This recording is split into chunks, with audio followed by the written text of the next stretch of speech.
Agosto voltam. Volta o nível 3, o nível 5, primeiro e segundo ano. E 14 dias depois? 14 dias depois, aí voltamos o nível 2, o nível 4, terceiro ao quinto ano. E depois? E aí, com mais 14 dias, que vai ser dia 13 de setembro, sexto ao nono ano, ensino de EJA. E por último, no dia 27, voltam as crianças de 1 ano de idade. Agora, isso vai depender do comportamento, dos dados, né, dos índices epidemiológicos? Exatamente. O que é que estava posto, né, está posto até hoje em todos os documentos, nos protocolos, especialmente no documento Potiguar, que é o documento do Estado do Rio Grande do Norte, que nos balizou para as tomadas de decisões. É que se observe os indicadores de transmissibilidade menor que 1, que os leitos hospitalares eles estejam em até 70%, e fala-se muito do indicador composto, né? Quando aparece o mapa do Rio Grande do Norte, que a gente vê lá, ele verdinho, então isso também é um indicador.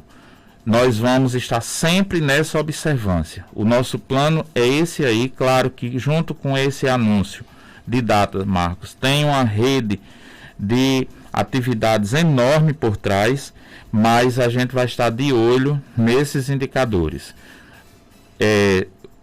Pedindo muito a Deus que os indicadores continuem favoráveis, nós atingiremos essa cobertura que acabamos de anunciar. Com relação a essa questão, os pais que não quiserem que os seus filhos assistam aulas presenciais, como é que vai ser essa dinâmica? O município vai dar todo o apoio logístico para ter aula virtual, aula remota? Nós já temos o ano letivo de 2021 em andamento, desde o dia 15 de abril, Marcos, com um combo de estratégias, né? Utilizando ferramentas tecnológicas como o Google Meet ou grupos de WhatsApp, mas nós sabemos que nem todas as nossas crianças elas têm acesso a essa tecnologia, porque isso depende de internet, isso depende de celular ou de computadores. Nós sabemos que a nossa rede, socialmente, ela tem fragilidades, porque há uma vulnerabilidade imensa, principalmente nesses tempos que nós estamos vivendo. Por isso também nós recorremos ao uso do livro didático e ao envio de atividades, toda essa programada, planejada e orientada pelos nossos professores. Então, esse modelo remoto ele permanecerá. Nós guardaremos um plantão para atendimento dessas crianças que não estarão de volta à escola. Quem é que eu estou dizendo que não estará de volta à escola? Aquela criança, aquele adolescente que o pai livremente ainda não se sentiu seguro de mandar. A Jane Maris pergunta aqui, quando é que o transporte escolar vai ser disponibilizado? Nós avançamos bastante no transporte escolar. Nós fizemos a aplicação de um instrumento na nossa rede municipal e estamos com esses dados já há quase 10 dias, acho que entre 8 e 10 dias. Estamos agora aguardando a disponibilização dos mesmos dados da rede estadual para que a gente possa, então, mapear de onde as comunidades desses meninos, onde esses meninos estão nas suas comunidades para as rotas. O transporte, a licitação está em vigência, nós não temos problemas com a licitação, falta tão somente, na hora que tivermos esses números, chamar as empresas para fazer distribuição de rotas. Os nossos ônibus, os amarelinhos, nós temos dos 8 ônibus, 7 estão em perfeito estado para rodar. Inclusive fizemos nos últimos dias uma vistoria completa neles, recuperando tudo que era necessário, como cinto de segurança, recuperando sinaleiras, enfim, tudo para que eles estejam aptos a passarem na vistoria do Detran questão que acontecerá nos próximos dias. Agora, nesse momento, na hora que o Estado nos entregar a demanda deles, qual é o próximo passo, Jane? Nós sentamos a equipe da Secretaria Municipal de Educação, a equipe da 10ª DIRED, traçamos as rotas para que no retorno esses meninos e meninas possam ser atendidos. Mas pelo menos com relação à questão da rede municipal, até o dia 16 de agosto, essa questão do transporte escolar, tá tudo resolvido. Está tudo resolvido. Na verdade, Marcos, se as aulas fossem começar amanhã, a gente tinha condição de fazer o transporte. Francinida Araújo pergunta, com relação às aulas da zona rural, também seguirá esse mesmo cronograma? Não, na zona rural nós temos um cronograma diferenciado, porque nós temos 7 escolas que elas têm um perfil diferente.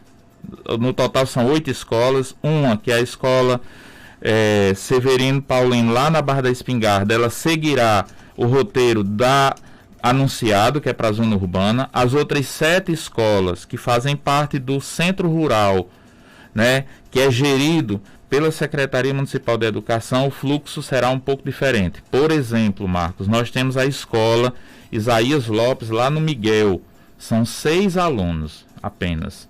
A escola todinha tem 6 alunos de 1º ao 5º ano. Então essa escola nós voltaremos ela integralmente, os 100%. Já consultamos os pais, as 6 famílias concordam que os filhos voltem, então essa voltará no dia 16, 100%.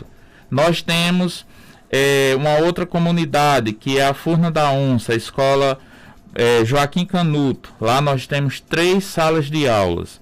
Fizemos a consulta aos pais, nem todos voltarão, mas aqueles que os pais autorizarem têm condição de voltar todos no dia 16. Agora nós temos outras escolas da zona rural que nós não temos condição de voltar a todos. Por exemplo, a escola Edgar José, lá no Bom Jesus. São 11 crianças mistas, multisseriadas, como a gente chama. Então, nós não temos condição de voltar às 11. Então, vamos dividir em 2 grupos.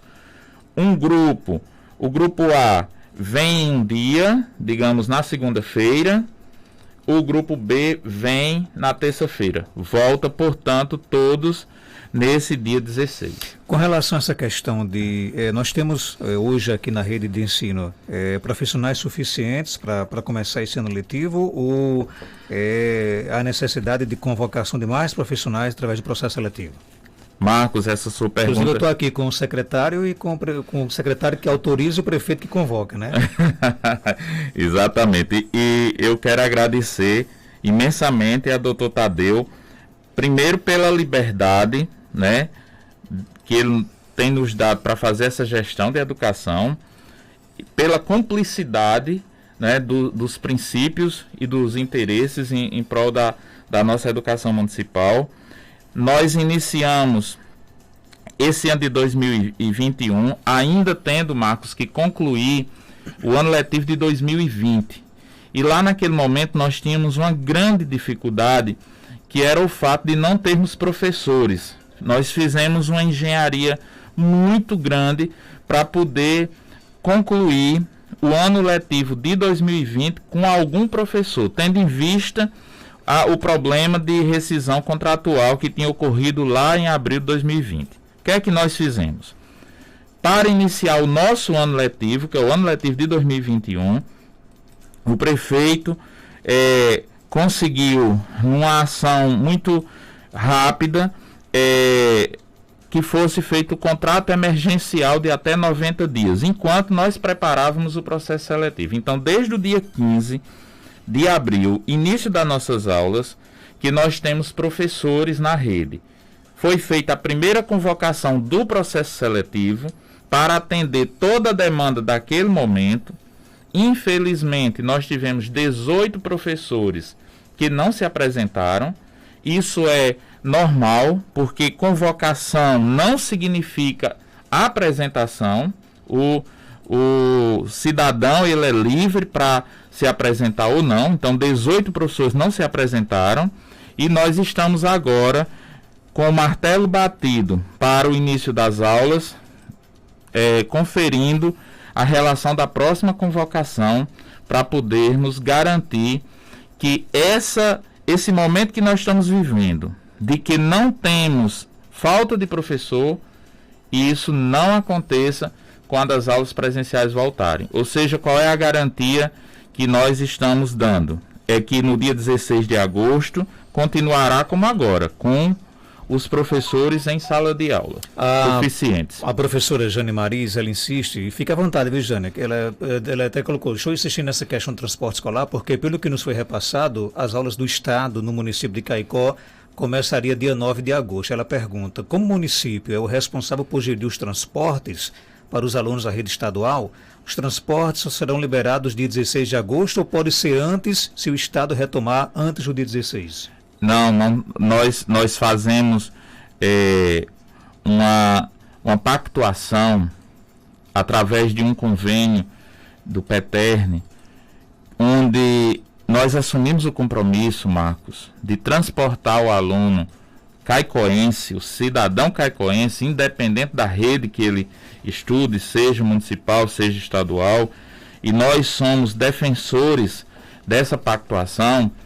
E se o estado do Rio Grande do Norte, na cidade de Caicó, disser que volta dia 9 e tivermos feito tudo pactuado, tudo no papel, nós atenderemos a rede estadual dia 9, mesmo que a nossa rede só volte dia 16. No entanto, eu gostaria de salientar que voltar presencialmente, ele exige um modelo diferente do que era feito. Por exemplo, eu tenho questionado junto com a professora Suenira, que é altamente sensível a essas nossas preocupações, que para nós transportarmos o menino e a menina lá no ônibus, ele precisa de algo mais. Nós precisamos aferir a temperatura dessa criança, nós precisamos de álcool para a higienização, e aí o município de Caicó, ele não tem condição sozinho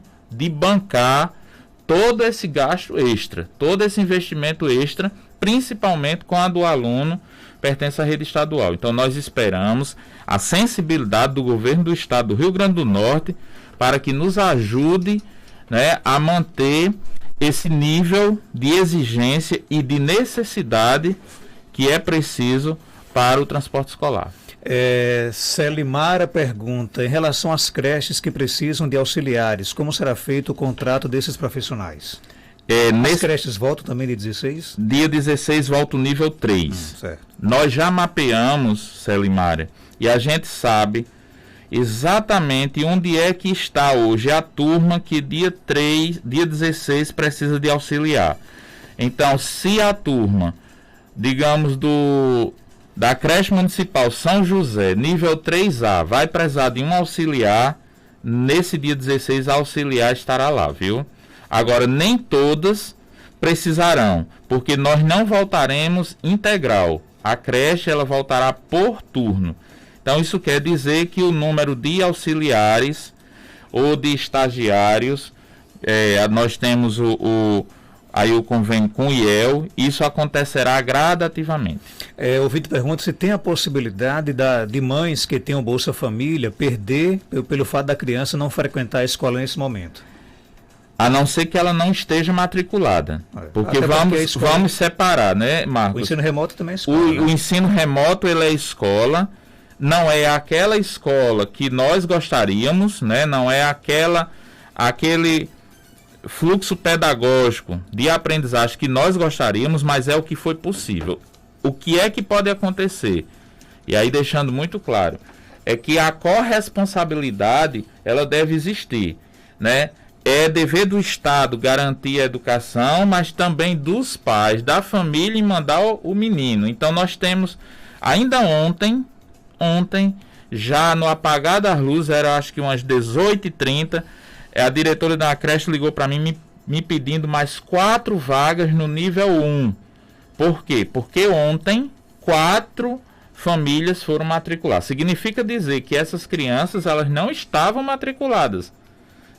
Então, a questão do Bolsa Família, nós sabemos que está intrinsecamente ligado à matrícula e permanência, tá certo? Estando matriculado não tem problema. E participando, evidentemente.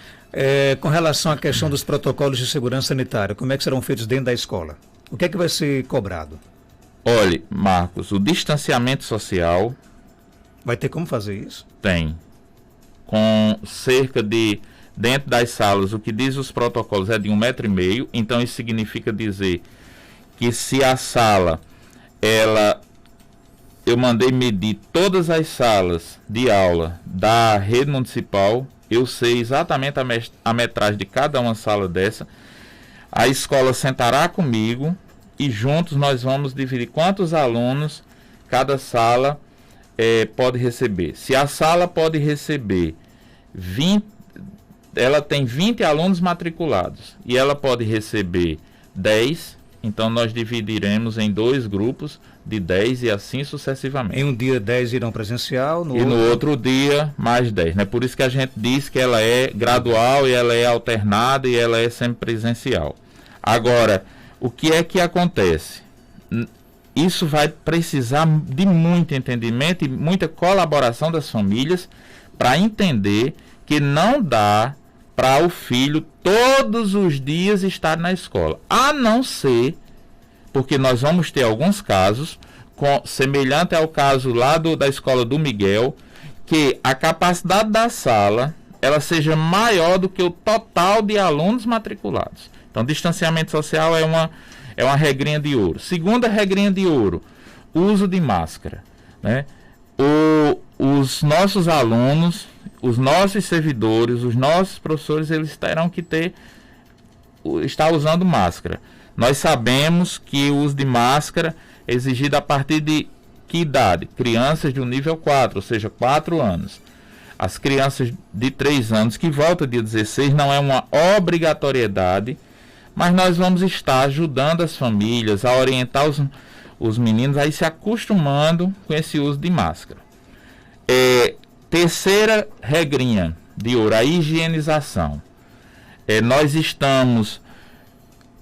o prefeito foi sensível ao nosso apelo. Nós estamos garantindo para as escolas que todas elas tenham porteiros, porque essa não era uma realidade das nossas escolas. Nem toda escola tinha alguém lá na recepção, na portaria. E agora todos vão ter. Por quê? Porque quando a criança adentra, ela já vai ter a aferição da temperatura e a higienização. Então essa pessoa, ela será indispensável. E um apelo, Marcos, eu vou fazer esse apelo reiteradas vezes. Eu quero, inclusive, voltar ao seu programa muitas vezes até o dia 16 para a gente estar educando a nossa comunidade. Olhe, senhores pais, avós, mães, familiares, o espaço da escola é restrito. Nós não teremos como receber as famílias dentro da escola, porque dentro da escola nós vamos ter o profissional e o aluno. Então essa é uma medida de segurança extremamente necessária. Então nós vamos entender que a família vem, deixa sua criança lá no portão, a criança é acolhida pelo funcionário e quando chegar a hora de vir pegar, a família vem pegar. Ela não vai adentrar a escola, exceto em casos muito excepcionais. Ok, o ouvinte aqui pedindo para que a gente repita, já se vai repetir a questão do cronograma. Tem muitas perguntas aqui, algumas perguntas chegam, né? E elas já foram respondidas aí ao longo da nossa entrevista. Não dá para a gente, infelizmente, aqui repetir, viu, gente? Secretário, com relação à escola da Lagoa do Meio, que só tem uma sala de aula e um professor e tem crianças especiais, como criança com epilepsia e criança com deficiência, vai ter a mesma segurança?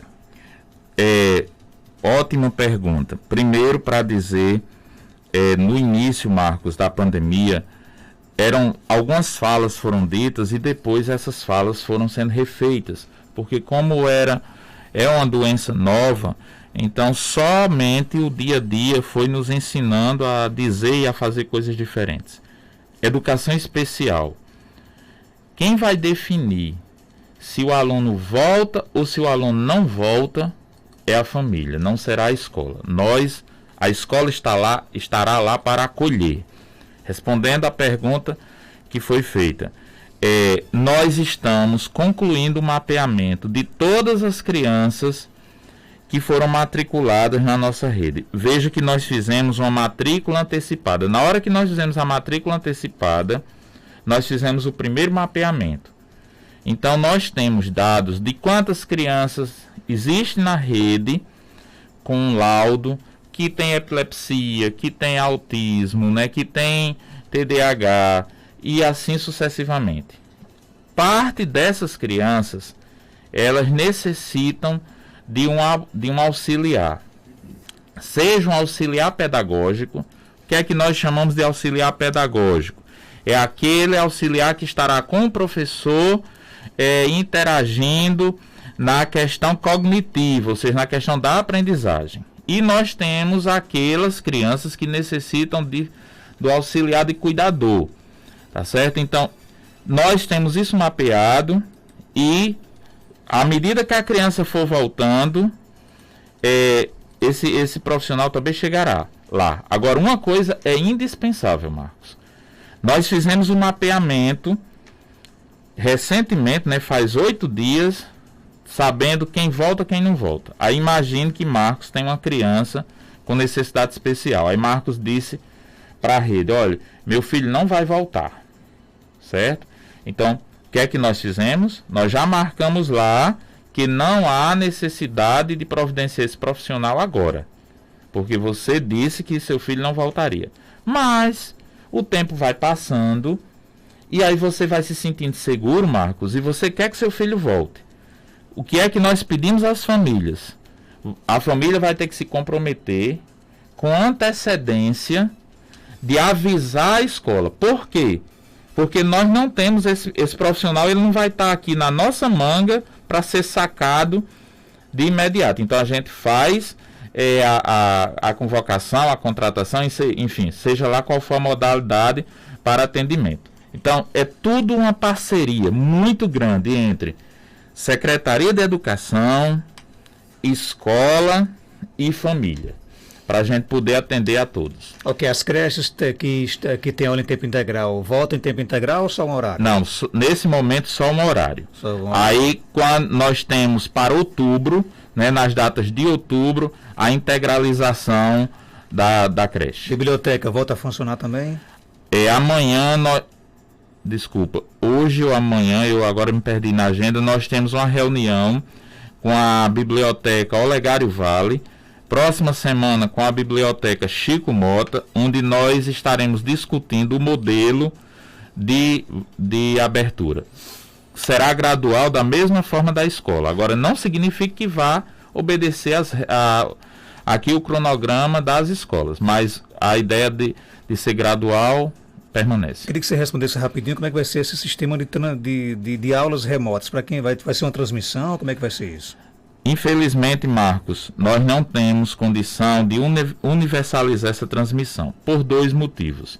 Primeiro, pelo impacto financeiro. Nós temos que ser realistas. Há uma dificuldade enorme de recursos financeiros, porque nós não temos recebido recursos extras. E depois, que é o mais grave, é porque as nossas famílias, elas não têm essa acessibilidade ampla a isso. Nem todas as nossas famílias têm. Nós estamos, eu não posso garantir aqui, mas nós estamos estudando, inclusive ontem, já à noite eu recebi um levantamento que pedi sobre essa questão tecnológica. É provável que, em parte, nós consigamos montar o kit de transmissão, tá certo? Mas nós não temos condição de atender toda a rede por esses 2 motivos que eu já passei. As aulas, elas permanecerão nesse modelo que nós estávamos trabalhando até agora. Na escola do meio, dá para contratar aí o SG e a cozinheira, convocar no processo seletivo? Onde? Lá na escola da Lagoa do Meio. Lagoa do Meio. Se o nosso ouvinte lá está sem a SG e sem cozinheira. Certo. É a demanda que chegar para a gente a partir do que o professor pedir, viu? Nessas escolas rurais que nós só temos um professor, o professor funciona muitas vezes como diretor, né? Qual é a demanda dele, é a demanda que vai ser atendida. As escolas mais distantes, nós temos uma dificuldade extra, Marcos, que é fazer o servidor chegar até lá. mas a escola será tratada igualmente. Por exemplo, distribuição de merenda escolar. Nós fizemos uma alteração nesse fluxo. As escolas da zona rural, elas tinham dificuldades de receber os gêneros perecíveis. Nós fizemos uma articulação com o secretário de Agricultura, Lucas, e temos um carro disponível para que semanalmente ele possa fazer a entrega dos gêneros. Ok, então. Obrigado, Sérgio, por sua participação. Dia 16 de agosto, aulas retornarão aqui em Caicó, não é isso? Se Deus quiser, eu vou estar muito feliz nesse dia, porque se esse dia for do jeito que está planejado, significa dizer que a nossa cidade ela está com a pandemia controlada. Prefeito Tadeu, algo mais a acrescentar? Pode ficar à vontade. Não, só agradecer, Marcos, pelo espaço e dizer que a equipe da Secretaria da Educação trabalhou muito nesse período e a gente tem feito um trabalho para realmente diminuir os gargalos que estão ficando em relação à pandemia. Então, parabenizar a Sérgio, toda a sua equipe técnica e, se Deus quiser, a partir do dia 16 de agosto, as aulas retornarão no nosso município do ponto de vista presencial e isso será uma grande vitória para todas as famílias, todos os alunos e também um momento realmente de muita felicidade para o município de Caicó, porque era realmente uma grande aflição nossa. Eu que tive a vida transformada pela educação, a gente não está conseguindo, em virtude da pandemia, ter essa garantia das aulas presenciais. Então, muito obrigado. Só para fechar, tem uma pergunta aqui do nosso ouvinte. Tem alguma previsão já para o município pagar as rescisões do processo seletivo? E sobre o 10º, se vai ser pago os 40% hoje? Ou ficar dinheiro, prefeito? Todo mundo está festa de Santana, né? Então, o nosso secretário Salmo está planejando, daqui para o final do mês, Marcos, a gente vai fazer esse anúncio em relação ao pagamento das rescisões do processo seletivo que foram rescindidos, os contratos e também sobre o planejamento em relação ao pagamento do 13º salário. Até o fim desse mês se anuncia. Até o fim desse mês. Mas tanto o pagamento da rescisão como do 13º? Eu já quero adiantar aqui em relação ao 13º, o município está tranquilo em relação à garantia do pagamento do 13º em 2021. A gente não vai ter nenhum problema em relação a isso. Em relação ao pagamento das rescisões, nós estamos fazendo um planejamento, como é que vai se dar esse planejamento. A gente teve acho que semana passada, uma previsão de como será o comportamento do FPM. Como o imposto de renda teve um atraso, então isso tem repercussão no fundo de participação dos municípios, que é repassado mensalmente para as cidades. Então o Salmo está fazendo esse planejamento para poder a gente ter a garantia de não anunciar a data e não cumprir o combinado. Então, daqui para o final do mês, eu acho que ele já vai ter essas datas de pagamento das rescisões. Ok, obrigado pela sua participação. Conversamos com o prefeito Tadeu, também com o secretário de Educação, o professor Sérgio André, anunciando aí os dois a retomada das aulas presenciais aqui em Caicó a partir do dia 16 de agosto. Eu vou para o intervalo com